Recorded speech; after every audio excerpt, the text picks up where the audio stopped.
Сүйе тұра кешіре алмадым. Қыркүйек айы болатын. Кешкісін Бөлем екеуміз көшеге шықтық. Менің ойымда ештеңе жоқ, ал Бөлем менен бұрын бір жігітпен танысқан екен. Сол жігіт келді де ортақ танысымызға бардық.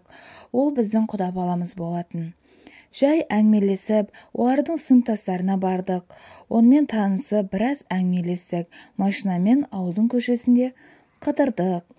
Мен махаббатқа сенбейтінмін. Бір уақытта құда баламның сыныптасы Ай есімді жігіт қолымды ұстағанда жүрегім бірдеңе болып кетті. Солай олармен 2 күндей кездесіп, ортақ тақырыпта сөйлесіп жүрдік. Одан мен үйге қайттым, ал таныс балалар қалаға кетті. Содан жылжып 5 жыл өтті. Мен жұмысымды ауыстырып, сол баяғы Ай есімді жігітімен танысқан ауылыма барып жұмыс істеп жүрдім. Кешкілік ойда жоқ жерде Ай есімді жігітті кездестірдім. Ол мені танымайтын шығар деп ойлағам. Жаныма өзі келіп амандасты. Біраз әңгімелескеннен кейін менің телефон номерімді сұрады. Мен жазғы демалысқа кеттім. Ол хабарласады деп мүлдем ойлаған жоқпын. Бір күні телефоным шырылдап, ар жағынан оның даусы естілді. Мен жұмысқа келгенде кездесетін болып келістік. Солай тамыз айда келіп жетті. Арамызда шын достық сезім оянды. Мен оны сол алғаш кездескен сәттен сүйетімін, бірақ оған білдірмедім. Дос болып жүре беру маған жеткілікті болатын. Бірнеше айдан кейін махаббат оты күшейіп, жиі кездесетін болдық. Бірақ ол өз сезімін ешқашан ашып айтпайтын. Мен де одан ештеңе талап етпедім. Солай 4 жылды артқа тастаппыз. Кездескен 4 жылымызда бірнеше рет ажырасып, бірнеше рет татуластық. Ол менің өзін жақсы көретінді біледі, соны пайдаланатын сияқты. Үйленейік деген сөзіме әлі мен дайын емеспін деп жауап қайтаратын.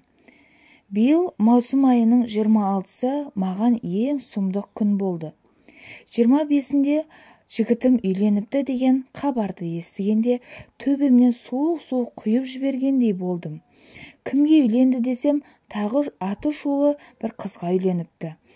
Мені соған айырбастағанына жыным ұстады. Күні бойы көзімнің жасын тоқтата алмадым. Өзімді қоярға жер таба алмадым. Мұндай күйді ешкімге бермесін. Мас болып үйленген екен. Телефон номерін ауыстырып тастапты.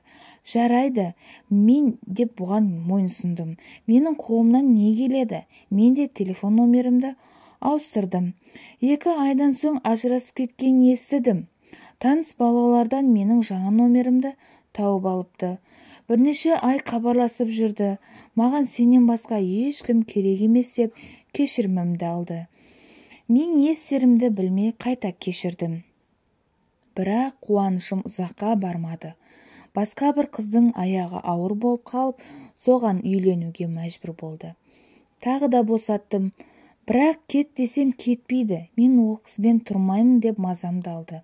Шын сүйген адам кешірімді болады дейді. Бірақ мен оны қашанға кешіре беруім керек.